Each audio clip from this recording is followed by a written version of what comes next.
are being followed? Mhm. Um, yeah, because initially any kind of request comes through me, any kind of kin care or FMLA or anything for that matter. So initially it would go through me, and then I would make sure that it was a yes or a no if it actually Okay, so qualified. Because a lot of times they would just want to go on vacation. They're like, "Can I use skincare?" And at that point, if they said vacation, then you know, I have to say how no. did you how did you verify that the causes were accurate? I mean, well, as long as they told me that it was for their child at that point, that's I can't be like, show me proof or anything. But if they told me it's for their child, whether they're sick or anything, then at that point I would have to believe. But if they told me like, oh, I want to go on vacation, or if they said that Then originally and then they found out about kin care, then at that point we have some doubts. Then we can deny that. Majority of okay. times we approve it. Yeah. Okay, so you were also processing the requests. Got it. hmm And how did you administer employee termination processes? That must be tough. Sure. So once I would find out that someone had given their 2 weeks, I would be the first person. I would then do a change of status, send it to payroll. Payroll would create their check. I would pick up the check and then do like an exit interview with the person, and then give them all their necessary paperwork, and then I would go into Paycom and put in a COBRA if they had benefits, put in a COBRA request. So they would get paperwork, and then if they were interested in COBRA, they would send it back to me, and I would enroll them into like medical, dental, vision, or FSA, or whatever they selected. Mm-hmm, mm-hmm. Okay.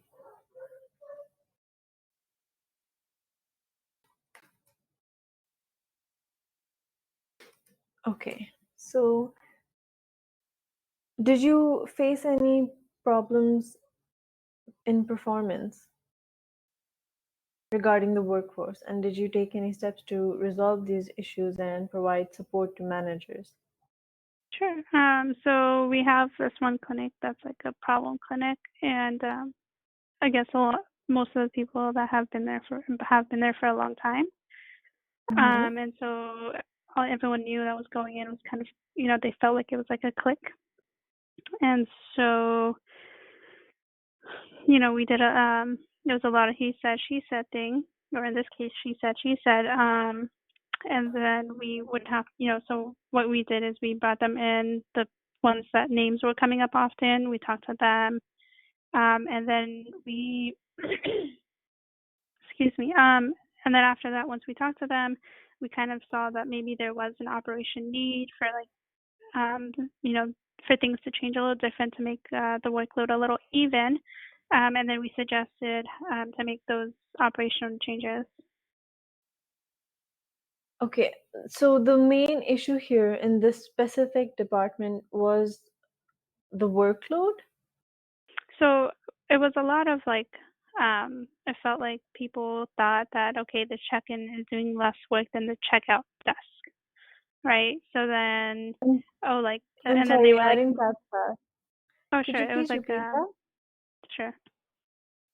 So it was a lot of, oh, well, department in the office is not doing enough work, and we're doing all the work, and we're doing the authorizations, we're doing the check-in and the checkouts and the phones, blah, blah, but that department, blah, blah.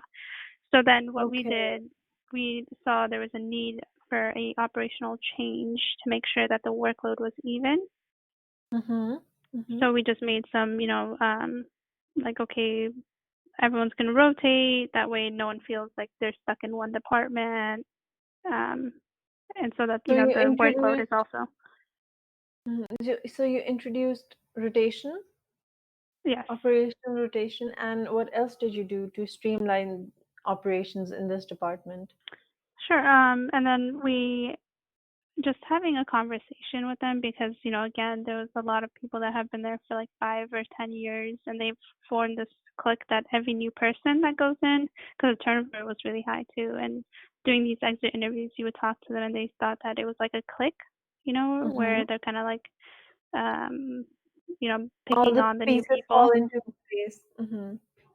Yeah. So then, you would just basically also talk to the people that have been there for a long time, and they at that point feel like they're, um, invincible almost, that they're not. And, to work as a team, and just, I guess they just needed a reminder at that point.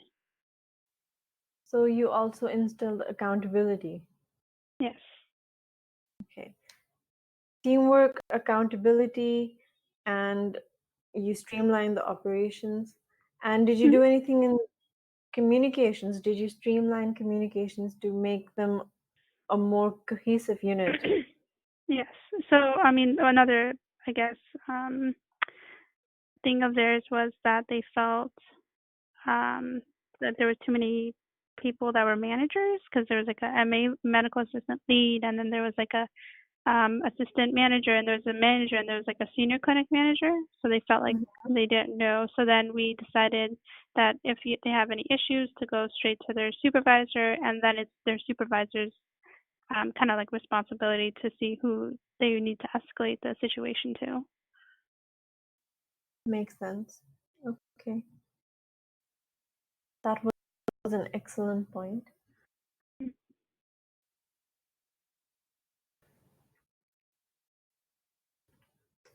Or track any KPIs. Um, KPI, what is that? Key performance indicators. Did you track performance in any way? Um, so the only thing we do is like evaluation forms, 90-day evaluation and a yearly, 90 days Mm-hmm. for new employees. And then we did actual paper-based, but in the future we are planning on doing like an online software where they can actually track a lot easier than the paper-based form. Okay, okay. And did you face any difficulties while administering appraisal processes? Can you repeat that? Sorry, your voice was a little. I said, did you face any difficulties while administering appraisal processes? No, it's Okay. been pretty easy. Yeah. And you've already discussed that you introduced new methods to organize and compile documentation, which was that you digitized from the Mhm. manual process, correct? Mhm. Mhm. Oh, Yeah, this okay. is still the evaluation is still a little more paper-based, but eventually we are hoping to digitize that as well. Okay. Okay. You also mentioned that you completed all required reporting, Mhm. EEOC 5500s. What Mhm. is that exactly, and how did you conduct this reporting? Yeah, so EEOC is like the Equal Employment Opportunity. And so Mm-hmm. that's like just reporting that we can get from our HRIS system. When we are onboarding, we just input, what their race they are, because I guess the EEOC just wants to see that we're hiring from different, backgrounds, Mm-hmm. and, people of color. So that's what that reporting is. I just um, get that report from our HRS system and make sure that it's accurate. A lot of the times people will say that they don't want to identify themselves, but you would have to just make that educated guess and guess where they're from based on their name. And so that's the EEOC, and 550 or 500s are basically related to insurance.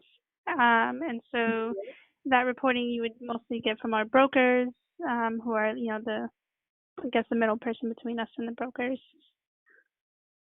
It was just Got it. basically, yeah, you just fill out how many people you have, which insurance they had. It was kind of tedious, but. Okay, got it. Mhm. You also managed and resolved complex employee relationship issues. Could you please Mhm. give me some examples of this? Sure. And how did you So. investigate? Go on. Mhm. Yeah. So we had this employee who was extremely difficult to deal with.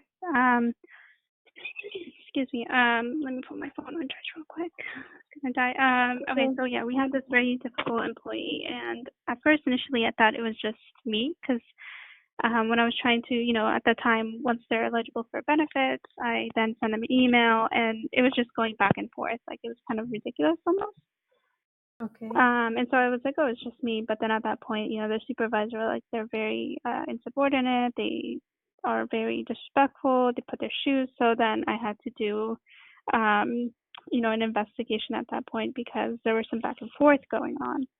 And so what we did is we, met with her, and then we met with some of her teammates and her supervisor, and basically did a like investigation, just making sure that we cover all our tracks.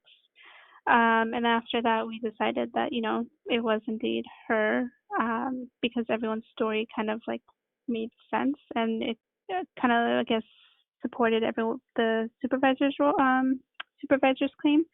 And so after that, we decided to put her on leave while we were doing this investigation. And even while talking to her to get her side, she would like hang up the phone on us. She would, she was Oh speaking wow. rudely. So at that point, we decided, what, it's enough is enough. Oh wow. Okay. Yeah. So you put her on leave, and then what? Did she come back? So I mean, no. So we put her on leave while we were doing the investigation. Because Okay. it was just escalating. We put her on a paid leave, and while she was on leave, we did put her, we did get her side of it. But while we're trying to get her side, it's like, okay, she hung up the phone the first time. The second time,